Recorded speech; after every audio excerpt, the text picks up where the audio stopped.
The formulas mentioned are indeed correct, but they are specifically for direct current, or DC, circuits only. For alternating current, or AC, circuits operating at 60 Hz, tables 9 and 10 in Chapter 9 of the National Electrical Code, or NEC, should be referenced. The key reason for this distinction lies in the fact that the resistance of a conductor increases as the frequency of the current passing through it increases. As a result, the ohms per 1000 feet value for alternating current will invariably be higher than that for direct current. It's important to note that the K values presented in tables 9 and 10 are different for copper and aluminum wire. However, the ohms per 1000 feet value for a given conductor size remains the same for both copper and aluminum. For example, a number 10 copper wire will exhibit the same resistance as a number 10 aluminum wire when carrying alternating current at 60 Hz. Now, let's address the formula for three-phase voltage drop. In essence, it's the same as the single-phase voltage drop formula, with one crucial distinction.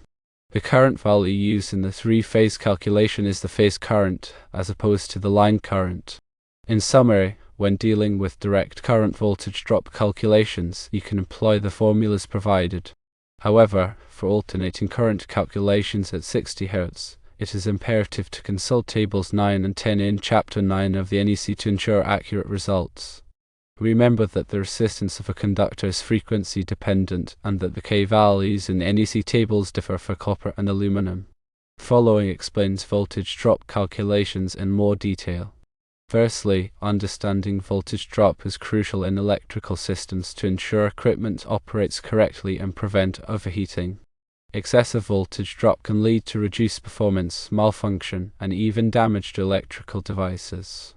Secondly, direct current circuits are simpler to analyze for voltage drop compared to alternating current circuits. The formula for voltage drop in a direct current circuit is straightforward. Voltage drop equals current times resistance, or voltage drop equals I times R. This formula states that the voltage drop across a conductor is directly proportional to the current flowing through it and the resistance of the conductor. Thirdly, in alternating current circuits, the situation becomes more complex due to the presence of inductance and capacitance, which introduce impedance. Impedance is the total opposition to current flow in an alternating current circuit and includes both resistance and reactance. Reactance is the opposition to current flow caused by inductors and capacitors. Fourthly, the formulas provided are specifically for direct current circuits and are not directly applicable to alternating current circuits without modifications. The factor K in the direct current voltage drop formula represents the direct current resistance of the conductor material per unit length. For copper, it is often approximated as 12.9 ohms per circular millifoot at a specific temperature, and for aluminum, it is around 21.2 ohms per circular millifoot at the same temperature. Fifthly, National Electrical Code tables 9 and 10 provide impedance values for conductors in alternating current circuits. These tables are crucial for accurately calculating voltage drop in alternating current systems. The values in these tables take into account the effects of both resistance and reactance, providing a more accurate assessment of voltage drop in alternating current circuits. Sixthly, the National Electrical Code tables provide ohms per 1000 feet values for conductors of various sizes and materials. These values are determined through testing and calculations and are based on specific conditions such as conductor temperature and frequency. Seventhly, the increase in resistance with frequency in alternating current circuits is primarily due to the skin effect. The skin effect causes the current to flow mainly near the surface of the conductor, reducing the effective cross-sectional area and increasing resistance. This effect is more pronounced at higher frequencies. Eighthly, the formulas provided in the question are for single-phase alternating current circuits. For three-phase circuits, the voltage drop calculation is slightly different due to the phase relationships between the voltages and currents. The factor 1.732, which is the square root of 3, is introduced to account for these phase relationships in balanced three-phase systems. Ninthly, the formula for voltage drop in a three-phase alternating current circuit is voltage drop equals 1.732 times current times resistance times distance divided by circular mils. In this formula, The current refers to the phase current, which is the current flowing through each phase conductor. The resistance is the alternating current resistance of the conductor, typically obtained from National Electrical Code tables.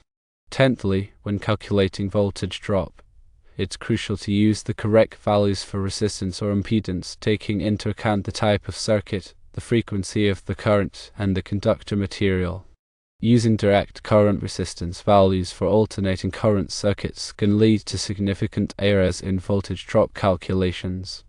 11thly, conductor temperature also affects resistance and impedance. As temperature increases, the resistance of a conductor also increases.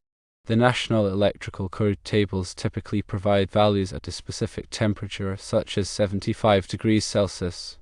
It's important to consider temperature-directing factors when conductors operate at higher temperatures.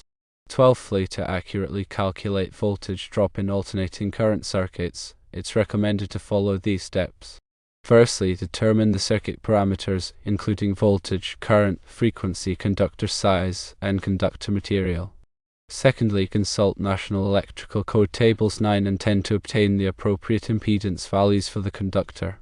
Thirdly, use the appropriate voltage drop formula for single-phase or three-phase circuits, incorporating the alternating current impedance values. Fourthly, consider temperature-directing factors if the conductor is operating at a temperature significantly higher than the temperature at which the National Electrical Code values are based. 13thly, voltage drop calculations are essential for ensuring the proper operation of electrical equipment. Excessive voltage drop can cause motors to overheat, lights to dim, and electronic devices to malfunction. It is often recommended to limit voltage drop to a certain percentage of the source voltage, such as 3% for branch circuits and 5% for feeders. 14thly, the length of the conductor is a critical factor in voltage drop calculations. Longer conductors have higher resistance, resulting in greater voltage drop. It's essential to consider the total length of the conductor when calculating voltage drop, including both the outgoing and return paths. 15thly, the circular mil area of the conductor is inversely proportional to the voltage drop.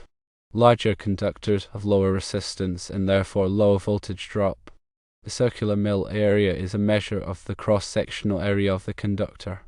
16thly, the current flowing through the conductor is directly proportional to the voltage drop. Higher currents result in greater voltage drop. It's essential to consider the maximum expected current when calculating voltage drop. 17thly, voltage drop calculations should be performed for all critical circuits to ensure that the voltage at the equipment terminals is within acceptable limits. This is particularly important for long circuits and circuits that supply sensitive electronic equipment. 18thly, voltage drop can be reduced by increasing the conductor size, reducing the circuit length, or reducing the current flowing through the conductor. In some cases, it may be necessary to install a separate circuit or use a voltage regulator to maintain acceptable voltage levels.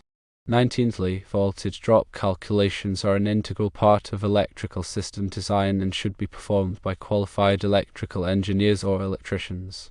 These calculations help ensure the safety and reliability of electrical systems. 20thly, the National Electrical Code provides guidelines and requirements for voltage drop in electrical systems. Compliance with these requirements is essential for ensuring the safety and proper operation of electrical equipment.